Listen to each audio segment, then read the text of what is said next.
Bismillah ar-Rahman ar-Rahim. Assalamu alaikum everyone. In our global marketing course, this is our next topic, which is optimal entry mode. Now, till now, we've already discussed about what are the entry modes that are available for entering into foreign markets. This is a very good table given in the textbook which we've used in this course, which is Johnny K. Johansson's book on global marketing. It's a very good researched. It's a very good book, and it has very good research as well as practical application of how global marketing has been done, is being done. Uh, so in that particular book, there is this one very interesting table which talks about optimal entry mode. That based on the research till that point in time when the book was written and updated, what is the best entry mode depending on the market situation. Okay, so if you see this particular table, let me move back again. Yeah, so if you see this particular table, there are in the rows and columns. In the rows, you have something called strategic posture. Okay, and on the columns, you have the product slash market situation. Okay, now in this, if you see in strategic posture, we have three strategic postures that are discussed. We've got uh, or you can call that a strategic orientation as well. You've got an incremental orientation, you've got a protected as well as control. And in your product market situation, there are four in the original book. In the original edition, there were four columns that were there, four product market situations that were discussed. But due to after the effects of the 2008 crisis, and now with the things now going on, okay, I've taken a little bit of liberty to add this new column, which is the declining product market situation. Okay, but in the book originally we have these four columns, but we'll discuss all of this now. If you see the market situations are emerging, high growth, mature, services, and declining. Now, emerging is if a if an economy is emerging from a big crisis. It could be a political crisis, it could be an economic crisis, it could be a global crisis.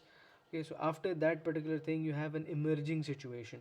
Okay, that the market is emerging out of it after all the economic destruction has happened. Then you have rebuilding and all that process. So that is and all that process happens. So that's called an emerging situation. Okay.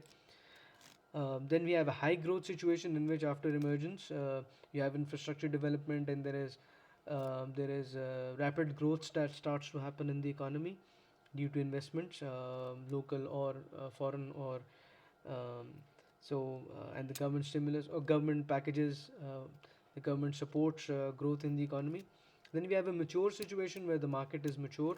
Okay, the growth rates in the high growth, obviously the economy growth rates are very high. In mature, the growth rates decline. Okay, its market is still growing, but it is in with lower growth rates. Okay, like 1 to 2% if we can talk about that.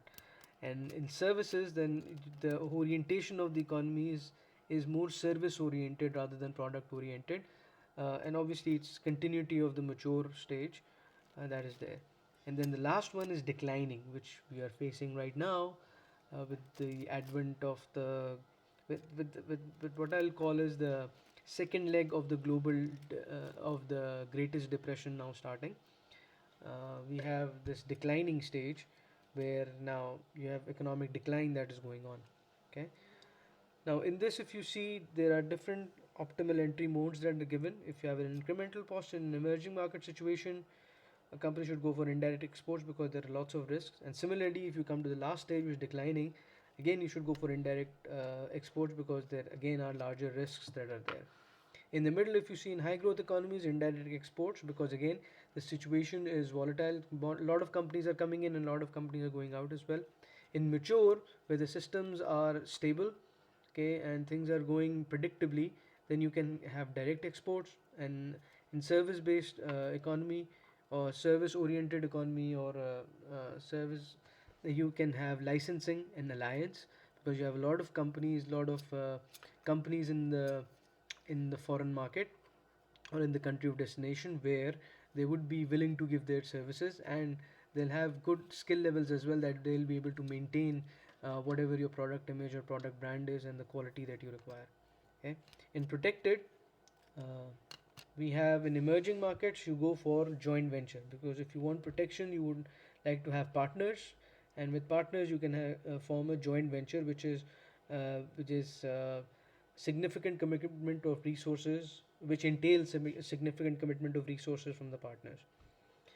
In high growth situations, we have indirect exports. And indirect exports, again, because of the volatility of the situation and companies coming in, companies going out, and if you want to be protected, so having an indirect export entry as your would be the optimal entry mode. In mature markets, again, because of developments, you have alliances that you can go for, and you can go for licensing. In services, again, because it's a service based economy, there are lots of service providers that are there. Uh, so you can have licensing. In a declining situation, again, if you want to be protected, you would have to go back to alliances and joint ventures, so that if the situation is declining, but at least your investments are secure and there's somebody to there's some company to take care of your investments. And if it's a local partner, then and that would make more sense, because the local partner would understand the situations and would have the resources to navigate the situation. Okay. Then the last one is control. In a control situation, you could go for an FDI through a wholly owned subsidiary.